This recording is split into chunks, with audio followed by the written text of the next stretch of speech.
going to show you a few tips on how I edit my photographs of artwork so that they're ready for print. I'll also tell you where I have my work printed. So let's take a look in Lightroom. Lightroom is my favorite app for editing my work. It gives you so many options. First, make sure you're shooting in RAW. So a JPEG is a smaller file, but it's also not got as much information. So Lightroom is a little bit more limited on what it can adjust. It can adjust a lot, but it is better if you shoot in RAW, especially for something like this.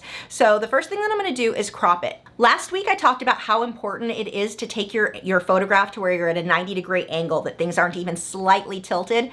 They're slightly tilted here. And I'm gonna show you why this is a problem now. So if we go ahead and crop this, I'm going to work at keeping today's video short. Let's see. Okay, so as I crop this, oh, that is, look at this. Even if I just crop the top and the bottom, look at how this corner, to be lined up, look at how much at the bottom has to be cropped out.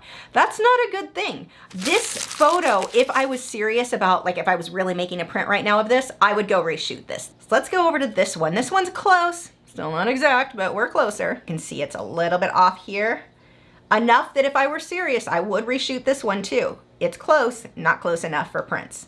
Okay, that is what we're going with for today's edit. Now, the things that I can adjust.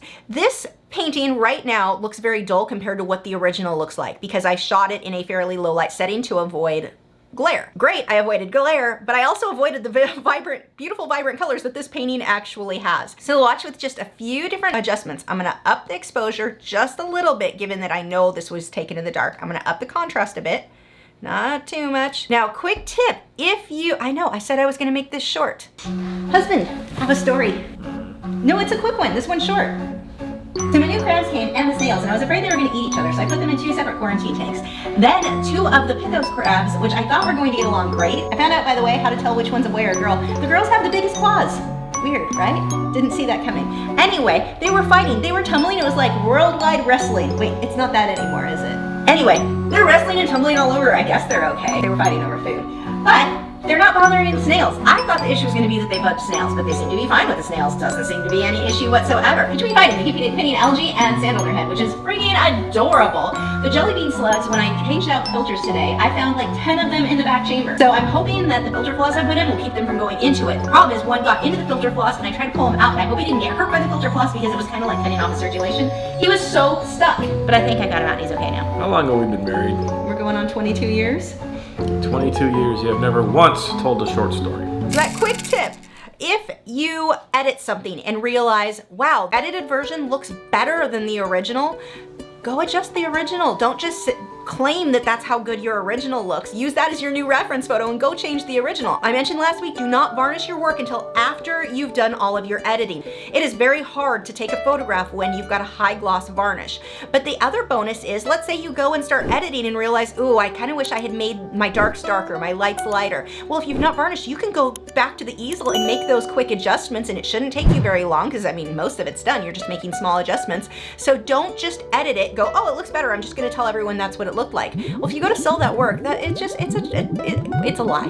Don't lie. Back to trying to keep this short. So highlights, I'm gonna pull that up because I know that those whites are really bright. I can pull up the whites a bit more here. If you look at this area around the orcas, that is more of a teal color, or very turquoise, but my camera likes to capture that a little bit closer to purple on the color wheel. So I'm gonna come down here. Look at this nice colored mixer.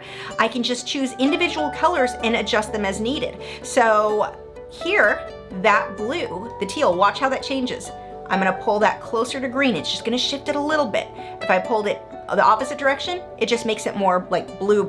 I want it more turquoise, so I'm gonna pull it the other way. I can even hype up just the saturation of that one color. You can pick and choose individual colors you want brighter. Let's say I want my blue in the sky, that saturation, and then the water just a bit punchier. I'm just gonna up that saturation a little bit. But by making these changes, I can go from looking dull like this one to what the actual painting looks like, just a few little tweaks. So once you get your photograph perfect and you're ready to have prints made, there are 3 different places that I have them done at. If I want a Giclée, this is gonna be the highest quality. This is what I take with me to art shows like Aquashella. This I have done at Giclée today. You can order really small amounts, you can order large amounts.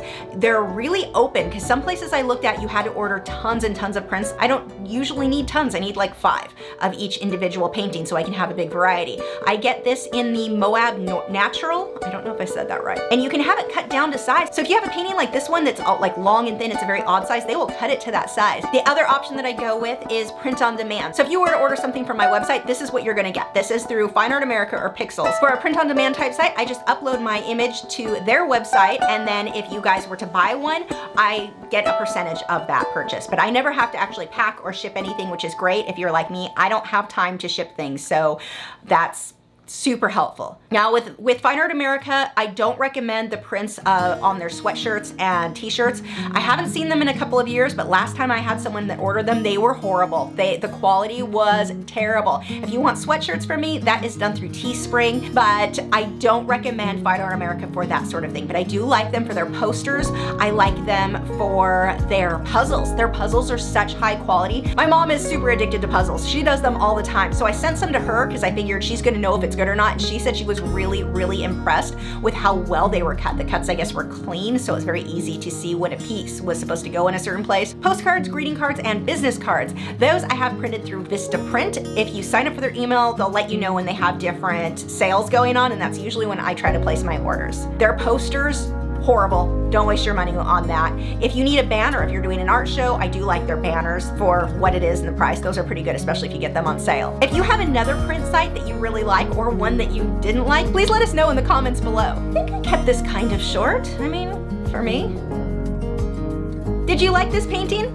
You can follow along with this and over 300 other videos at Patreon. If you're unfamiliar with Patreon, for as little as $4 a month, you get access to all of my longer tutorials. I've been uploading videos and lessons there for over 7 years. That means 300 videos instantly for as little as $4 a month as soon as you sign up. That is a crazy amazing deal. I have a link to my Patreon video library if you want to see what type of lessons are available. That will be in the video description, or just head to patreon.com/Lachri to sign up now. Do you have a subject you would like me to talk about? Let me know that in the comments too. In the meantime, I think you will like this video with more art tips.